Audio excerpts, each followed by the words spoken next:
У многих людей один лишь вид стоматологического кресла и пронзительный визг бормашины вызывает леденящий ужас. Но безгранично добрые васильковые глаза стоматолога Натальи Александровны Королевой, светящиеся из-под медицинской маски, легко развеивают страх и создают атмосферу доверия, позволяя пациентам чувствовать себя спокойно. Наталья Александровна – настоящий профессионал в области стоматологии, обладающий обширными знаниями и умениями, что позволяет ей успешно решать широкий спектр стоматологических задач от профилактики и диагностики до сложных лечебных процедур. Врачом она мечтала стать с самого детства. Бабушка у меня была врач, главный врач больницы, но не здесь, в Пермской области. Вот. Ну и как-то вот с такого возраста я уже знала, что я буду либо врачом, либо милиционером. Ну вот как-то как-то пошло в медицину. Наталья Александровна поступила в Сыктывкарский медицинский колледж и успешно его окончила. Практические навыки нарабатывала в родном городе Инте. Свою профессиональную деятельность доктор начала 26 лет назад в Интинской стоматологической поликлинике. Молодого специалиста здесь встретили тепло и радушно. Опытные коллеги щедро делились знаниями, помогали в освоении профессии. Когда мы пришли молодыми специалистами в нашу стоматологию, у нас был большой коллектив, детское отделение было большое, нас было очень много. Заведующая детским отделением Ольга Николаевна Елента встретила нас тепло, посадила к самым лучшим специалистам, которые только могут быть. С теплотой в душе я вспоминаю наш коллектив, наших работников, которые работали с нами и обучали нас. Куркина Людмила Саватьевна, Радченко Маргарита Михайловна, Шипицына Дина Николаевна, Амосова Елена Григорьевна, Каляева Елена Юрьевна, ну и Елена Ольга Николаевна. Наталья Александровна лечит зубки детям, но при этом успешно оказывает стоматологическую помощь и взрослым пациентам. Врач обладает удивительным даром находить подход к самым маленьким пациентам. Благодаря чуткости, терпению и доброте даже самые боязливые малыши с доверием идут на контакт и спокойно соглашаются на лечение. Секрет ее успеха – безграничная любовь к детям. 26 лет отработавшие на детском приеме, секретиков-то особо никаких, просто с каждым ребенком надо разговаривать. Каждого ребенка надо относиться к каждому ребенку как к своему ребенку. Это любовь к детям. Это самое главное. Если ребенка отнестись к ребенку как без любви и без уважения, то никакого контакта нет. И все. У доктора в запасе целый арсенал приемов, позволяющих отвлечь малышей и провести лечебные процедуры. Есть такие вот маленькие игрушечки, также которые приносят нам мамы пациентов наших. Взявшие одну игрушечку, приносят 10. Вот. И потом каждый ребенок после лечения выбирает себе игрушечку любую, какую он захочет, может 2, за каждый зуб по игрушечке. Еще у нас есть наклеечки с зубиками. Вот. Поэтому дети у нас так получают подарки за страдания. Работа специалистов стоматологической службы связана с высокой эмоциональной, психической и физической нагрузками. У каждого врача есть свои уникальные способы восстановления жизненных сил и поддержки внутреннего баланса. У меня дома живет собака. Вот. Я когда прихожу домой, и когда вот оно выходит, ее глаза, ее хвост, вот. Ну, баня, горы, зима, весна, снег, велосипед еще. Вот это летом, когда уже нет снега, нет ничего, это вообще велопрогулки, это просто супер. Наталья Александровна является частью дружного коллектива Интинской стоматологической поликлиники. Учреждение предоставляет полный спектр стоматологической помощи – терапевтическую, хирургическую, ортопедическую и детскую, ежедневно принимая до 220 пациентов. В поликлинике работает слаженная команда специалистов, 6 стоматологов и 3 зубных врача. Все они наши земляки. Их поддерживают медицинские сестры, зубные техники и рентген-лаборант. Уже 28 лет бессменным руководителем стоматологической службы Инты является Богдан Степанович Дзумидзей, высококвалифицированный специалист, снискавший глубокое уважение жителей города. Его богатый опыт, профессионализм и человеческие качества делают его не только выдающимся врачом, но и мудрым руководителем, создавшим крепкий и слаженный коллектив врачей, глубоко преданных своей профессии. Одним из таких специалистов является Герман Томович Хиладзе. Уже в 9 классе он твердо знал, что станет врачом. Мама Германа Хиладзе очень хотела, чтобы сын стал стоматологом и помогал людям. Герман Томович учился в Архангельском Северном государственном медицинском университете, где его первыми пациентами стали однокурсники. После окончания университета Герман Томович успешно практикует в ИНТе уже более 11 лет. Он блестяще справляется с самыми сложными случаями, обеспечивая своим пациентам высокое качество лечения и комфорт. Врач-стоматолог напрямую работает с людьми, поэтому должен обладать рядом ключевых навыков и личностных качеств. Главное качество, скорее всего, тут усидчивость, потому что работа достаточно скрупулезная. Много моментов, когда надо долго проводить работу над зубом, скажем так. Ну и, наверное, стрессоустойчивость, потому что люди приходят с болью, измученные, скажем так. И надо как-то все это через себя пропускать, скажем. Лечение зубов – процесс сложный и ответственный. Для успешного проведения процедур врачу необходима квалифицированная поддержка. Медсестра – это прям как вторые руки, можно сказать. От этого тоже зависит подготовка материалов. Понятно, что и в кабинете поддерживать порядок, плюс работа с документацией. Тут, да, немаловажная роль, поэтому медсестры, в частных кабинетах бывают, как в современных клиниках, ассистенты, но по сути они такую же функцию выполняют, как медсестры у нас. Поэтому, да, важно, чтобы медсестра была подготовлена и хорошо работала, быстро, качественно. В России и многих странах 9 февраля отмечают Международный день стоматолога, а 6 марта – Международный день зубного врача. Эти даты – повод выразить признание и благодарность специалистам, которые борются за здоровье зубов и всего организма. Для них нет лучшей награды, чем сияющие улыбки и сердечная благодарность пациентов. Мой любимый врач-стоматолог – это Гончарова Елена Викторовна. Я лечусь у нее с самого детства. И, конечно, я хотела бы пожелать побольше здоровья, клиентов хороших, успехов в жизни. Побольше клиентов хороших, таких же, как и мы. Побольше зарплаты, конечно. И удачи в целом. Дорогим стоматологам я желаю счастья, здоровья, всех благ, удачи во всем. В общем, чтобы было им всегда хорошо. И зарплаты побольше. Здоровья, радости от своей работы. Они нам действительно очень нужны, стоматологи, потому что наши зубы – это наше здоровье прежде всего. Терпеливых пациентов. И всего самого-самого хорошего в личной жизни.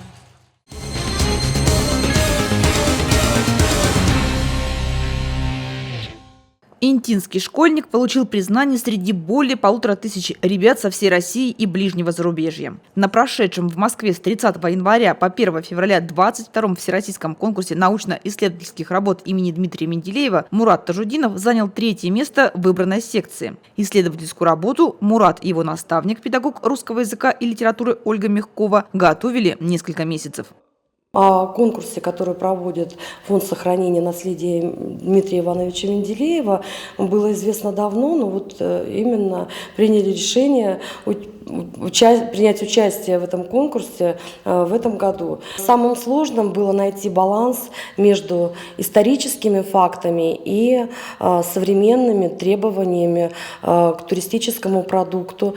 Мы работали с архивными данными, актуальными картами района, чтобы проект был не просто теорией, а реальным планом действий. Мурат Тажудинов – ученик 10 класса школы номер 8. Юноша успешно учится, уже сейчас нацелен на медаль. После учебы занимается спортом, баскетболом. График расписан полностью. Но в новом учебном году Мурат решил попробовать себя еще и в исследовательской деятельности. Молодой человек уверен, было бы желание, а возможности появятся. Свободное время найдется всегда. Мне понравился конкурс тем, что Ну, есть возможность представить свой родной город, родной район, Инту-Интинский район в Москве на экспертную оценку жюри, которые могут дать советы по поводу развития своей темы проекта. Участники защищали свои исследования в 25 секциях в 4 потока. Это сотни выступлений, десятки направлений, невероятное разнообразие тем от серьезных фундаментальных исследований до смелых практических проектов. Интинец и его наставник выбрали секцию «Промышленность, экономика, туризм». Самое сложное было определить тему исследовательской работы. Она несколько раз менялась, в том числе при участии кураторов конкурса, которые помогали участникам на всех этапах создания работы. В итоге тема исследования Мурата Тажудинова звучит так: развитие туристических маршрутов на староосвоенных территориях арктической зоны города Инты и Интинского района как средство патриотического воспитания населения. Сложнее было писать работу, чем ее представить. Это была моя не первая поездка в Москву, но до этого я ездил проездом там и летом, когда ездил в деревню к бабушке с дедушкой. В этот раз впервые вот такой формат был. Всего в конкурсе участвовали 1600 человек со всей России, более 80 регионов страны принимали участие. Я вижу огромный рост от школьного интереса к глубокому пониманию методологии исследования. Участие в таком конкурсе превратило Мурада в начинающего эксперта, способного грамотно представить свой регион на федеральном уровне. В рамках своей работы Мурат предложил 3 экскурсионных маршрута по Инте и Интинскому округу. Первый – от настоящего к прошлому. Это однодневное историко-познавательное путешествие протяженностью 120 километров, рассчитанное на 12 часов хода. Включает в себя посещение поселка Абись и его мемориального кладбища. Второй маршрут по следам первопроходцев направлен на погружение в историю первых геологических экспедиций, освоение угольных месторождений и знакомство с культурой коренного населения. И третий маршрут к сердцу Урала – экспедиция в долину реки Кажим. Мне этот опыт дал многое, дал пищу для размышлений, возможно, для дальнейшего развития этого проекта. На мой взгляд, самый интересный маршрут к сердцу Урала – экспедиция в долину реки Кажим. Это двухдневная экспедиция. Сначала туристы добираются до базового лагеря на транспорте повышенной проходимости, там разбивают лагерь и потом идут с экскурсоводом в пещеры различные, изучают. Несмотря на все переживания наставника, Мурат хорошо справился с защитой своей работы. Для юноши это уже не первый опыт подобного выступления. Несколько лет назад он представлял инициативу модернизации школьного музея в проекте «Народный бюджет», после чего учреждение получило деньги на реализацию своей задумки. Но тогда это был региональный уровень, сейчас всероссийский. Вообще в этом конкурсе не топят детей, задают такие реальные вопросы, на которые ребенок может ответить. Но в нашей ситуации, да, было достаточно много вопросов.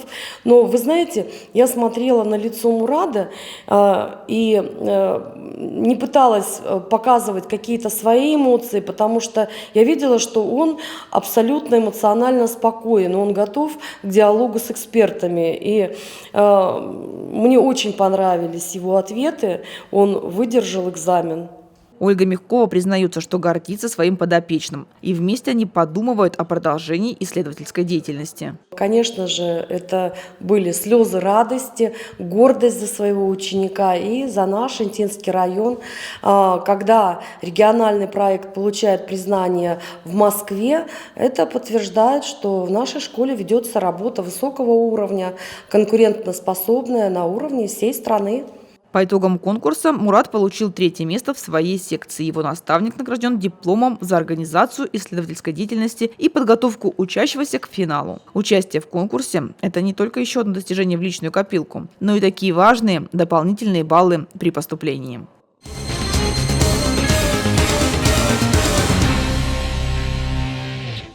На одного счастливого ребенка в Инте стало больше. И все это благодаря акции «Елка желаний». Мечту Ксении Хозяиновой исполнил заместитель председателя Совета Инты Виталий Ладыгин.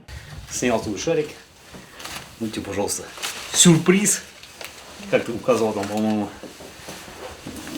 Ну, короче, сюрприз. Вот. Долго мучился, долго искал. Посоветовались своими родителями и был приобретен тебе туалетный столик. Виталий Ладыгин – постоянный участник-даритель благотворительной акции «Елка желаний». Практически каждый год он снимает шарики с новогодней елки. А вот и в этот раз не остался в стороне. Стараюсь каждый год принимать в акции «Елка желаний». Всегда, как говорится, открыт для общения. Прихожу, снимаю шарик. Кто попадется, тут попадется. В этот раз попался шар-сюрприз. Долго очень ломал голову, чтобы подарить. Эмоции, так всегда положительные эмоции, потому что дети – это наше будущее, в конце концов. И приятно видеть, когда маленькие дети, там, не только маленькие, вообще дети, улыбаются, радуются. Ну, это все искренне идет, как бы от души. Да, подарки. Подарки – это всегда хорошо и здорово, особенно в Новый год. Ксюша с мамой принимают участие в акции уже 3-й год подряд. Первый раз в 2023 году девочка получила в подарок кукольный домик, который использует в играх с удовольствием до сих пор. В прошлом году заявка семьи осталась без ответа. В этот раз Ксюша с мамой вновь решили испытать удачу и оформили заявку. Но время шло, новогодняя пора осталась позади. Девочка и в этом году перестала рассчитывать на чудо. Мама, которая была в курсе ожидания подарка, до последнего держала интригу и не говорила дочери, что ее мечта почти осуществилась. Тем радостнее были эмоции ребенка. Очень рада, неожиданно было. Была очень рада, когда узнала. Ксюша – единственный ребенок в семье. Девочка родилась очень слабенькой, всего 800 граммов. Первые годы жизни семья только и ездила по врачам. Сегодня Ксюша – ученица лицея номер 1. И от прежних диагнозов осталась только небольшая проблема с речью, над которой девочка усердно работает. Мне сказала мама Акшу. А загадала, я давно хотела туалетный столик. И поэтому как-то так. Подарок Ксюша получила именно такой, о котором давно мечтала. В ее комнате принцессы как раз не хватало туалетного столика, чтобы делать красивые прически и учиться пользоваться косметикой.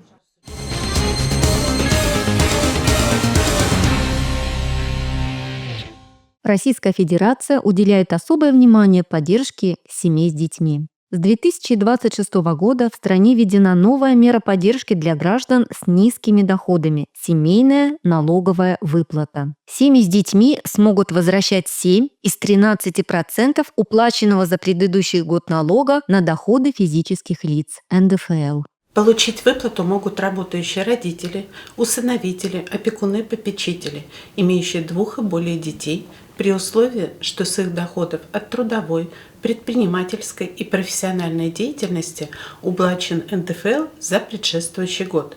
У родителей и детей должно быть гражданство и постоянное проживание в Российской Федерации. Ежегодную семейную выплату может получить каждый из родителей детей в возрасте до 18 лет и детей в возрасте до 23 лет, обучающихся по очной форме. Еще одно условие – отсутствие у родителей задолженности по уплате алиментов. Право на выплату возникает в случае, если размер среднедушевого дохода семьи не превышает 1,5-кратную величину прожиточного минимума на душу населения в регионе проживания за предшествующий год. При определении права на выплату учитывается наличие у заявителя и членов его семьи движимого и недвижимого имущества.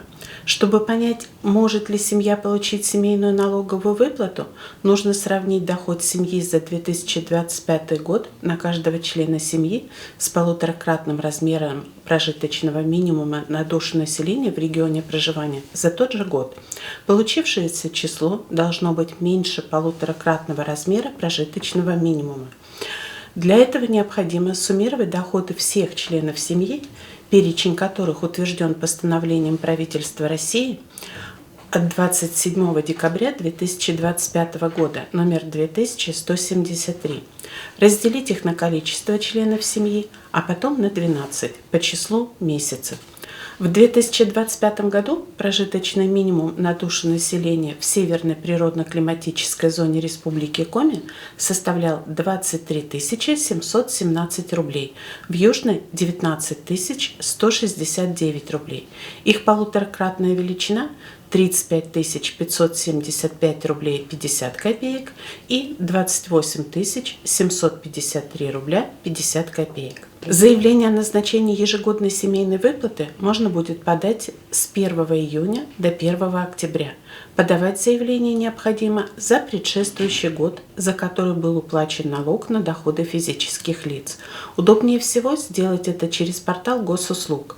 Также заявление можно подать в клиентской службе регионального отделения соцфонда или в МФЦ.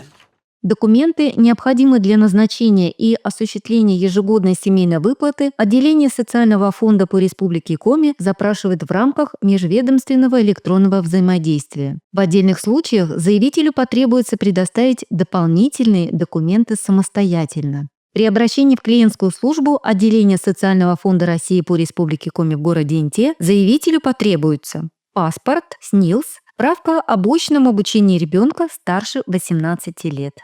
Подробную информацию о семейной налоговой выплате можно получить по телефону 8 800 100 2001.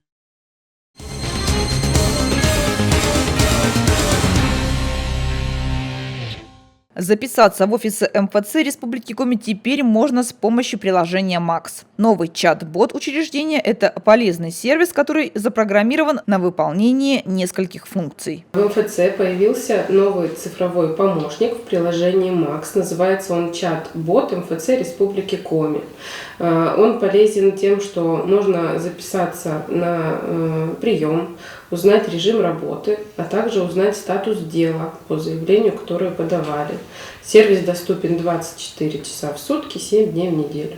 Чем полезен чат-бот? Он работает круглосуточно и даже в условиях ограничения связи. Ответит на ваш запрос сразу в течение нескольких минут, без ожидания в очереди или на телефонной линии контакт-центра.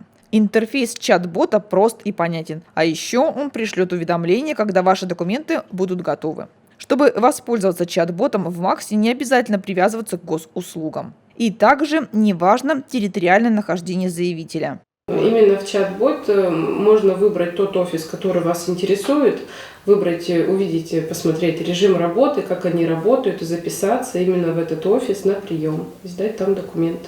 Специалисты Интинского МФЦ предлагают всем воспользоваться услугами бота. Тем более, что в учреждении сегодня идут ремонтные работы, а приложение может прекрасно развести людей по времени. Информация здесь всегда актуальная. Чат-бот интегрируется с программным комплексом, в котором работают специалисты МФЦ, и оттуда информация поступает в мессенджер Макс. При этом можно не переживать за безопасность данных. Макс – российский мессенджер, внесен в список отечественного программного обеспечения, что гарантирует защиту и безопасность персональных данных пользователей.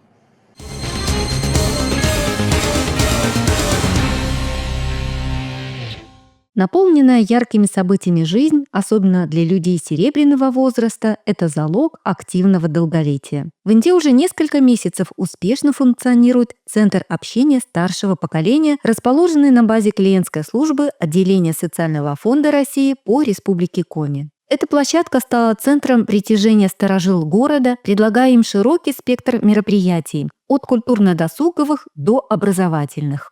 О Центре общения Социального фонда России я узнала по телевизору. Я люблю развиваться, двигаться вперед, все узнавать.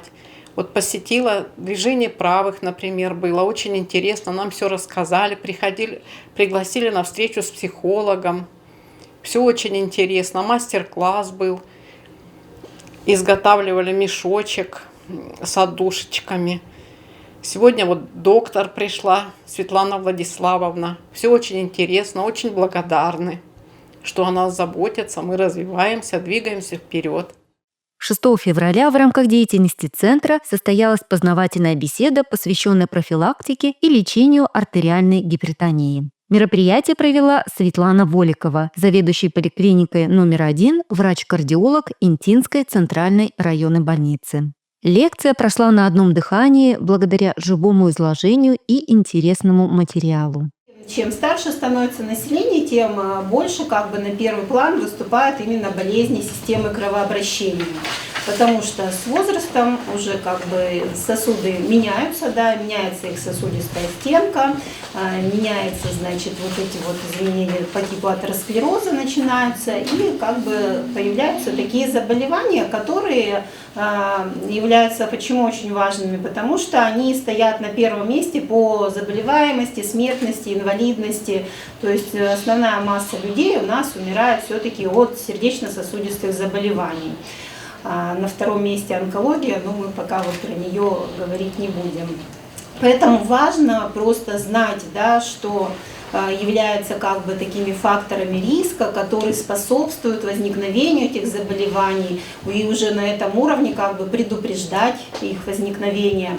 А если уже развелось там заболевание, то правильно лечиться, правильно наблюдаться. Интинцы узнали о факторах риска, важности профилактики и необходимости соблюдения назначенного лечения.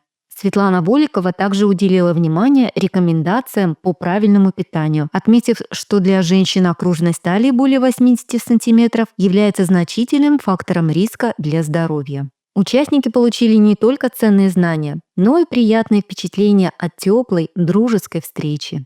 Центр общения продолжает объединять людей, следящих за своим здоровьем и стремящихся к активной, насыщенной жизни. Для старшего поколения это место новых встреч, ярких впечатлений и незабываемых моментов. Наш центр старшего поколения уже посетили более 40 пенсионеров. Были проведены мастер-классы, лекции и беседы с представителями разных организаций и учреждений нашего города. Все желающие люди старшего поколения могут посещать наш центр с понедельника по пятницу. Часы посещения работы с 8:30 до 16:45. Подробная информация о работе Центра общения старшего поколения доступна по телефону 6 37 93.